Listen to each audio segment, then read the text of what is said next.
Hello, John Bloodworth Gentleman Crafter here with another Scan and Cut Saturday. This time around I'd like to show you how to create these custom key fobs.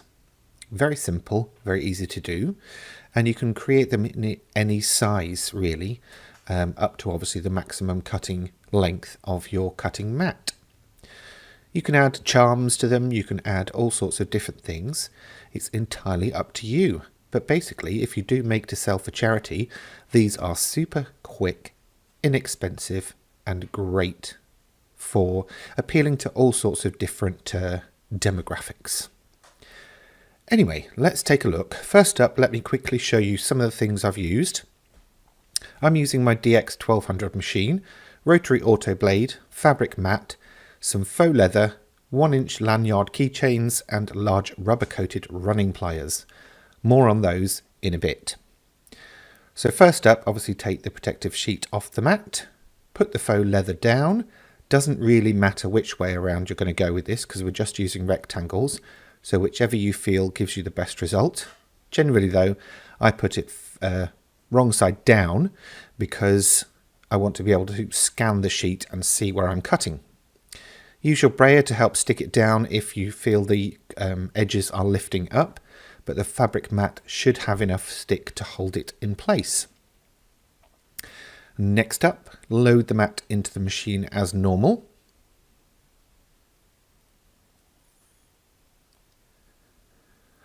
Then we're going to switch out the blades. So I'm taking out this standard auto blade and putting in the rotary auto blade.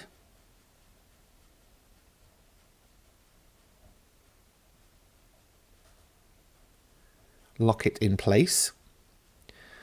Then, from the pattern selection in the machine, just choose a basic square. Turn off the aspect ratio lock by tapping here. Then I'm going to change the width down to around, well, I say around, I'm going to go exactly 0.87 of an inch. Now the lanyards are 1 inch wide, but I found that having it just slightly thinner than that actually makes it look a little bit nicer and more professional. It's entirely up to you. Now make the height basically the length of the lanyard that you want. Not the lanyard, the actual fabric strip. Then scan a preview of the mat. And this is so that I can position the shape where I need it to be. If you've got a full 12 by 12 sheet of faux leather, then you should be okay just to run with the automatic positioning. Obviously, if you're doing lots at once, then you might want to make sure that they're within the cutting area or the fabric sample. So just drag that on. I've got the contrast set to half at the moment so that I can see where I'm putting the shape. If you need to see a bit better, you can also increase that background contrast to full. I find that the half setting is better though. When you've done that, go to the output options screen, select cut, and then in the settings, because I'm using the rotary auto blade, I'm going to set the pressure to auto, scroll down, set the cut mode to normal, scroll down again and make sure that the blade adjustment area for the rotary blade is set to off so that it doesn't actually cut within the material area. Then start.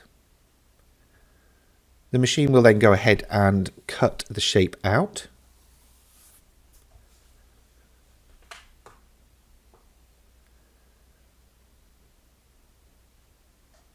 When it's finished, unload the mat. That's a fairly obvious one.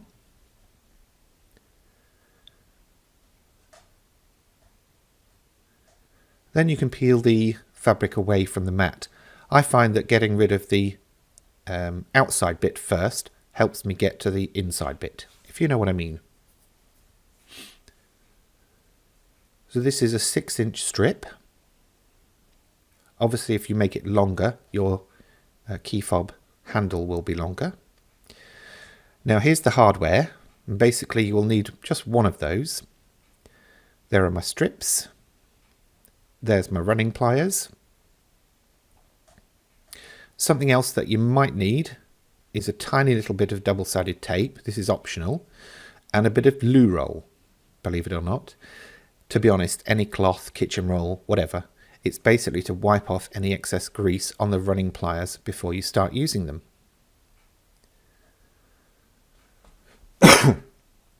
Now the hardware pretty much comes pre-assembled, so you only need one of those from the packet.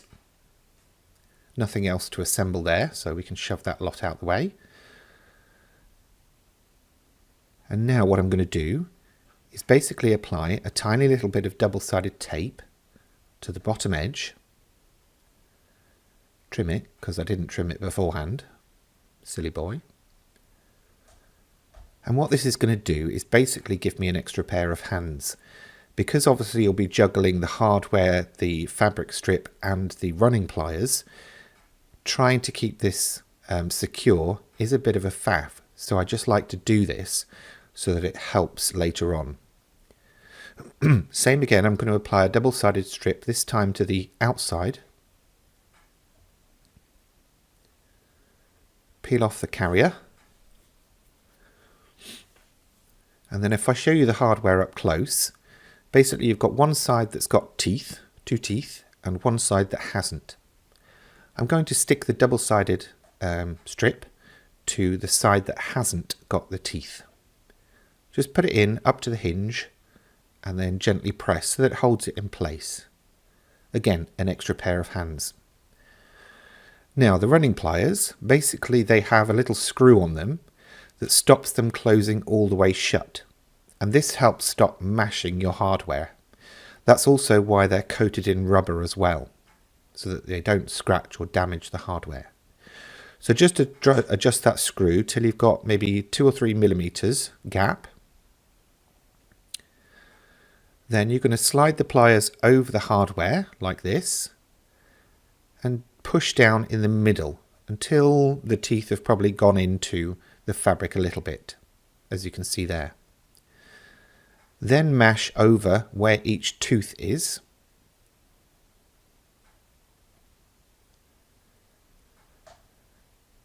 And believe it or not, that's finished. See how quick they were to make? You can make a whole bunch of those in an afternoon. And as I showed you earlier, here's just a quick reminder. You can do them in all sorts of different fabrics or faux leathers. There are various different styles of hardware as well in the colourings. You could add extra bits of fabric or faux leather to give you little tassels, maybe even add charms, or with your zoom engraving tool, engrave some names on them. You can do them any length you want. The length obviously defines how big the loop is. So there you go. I hope you've enjoyed that quick project idea and will give it a go yourself.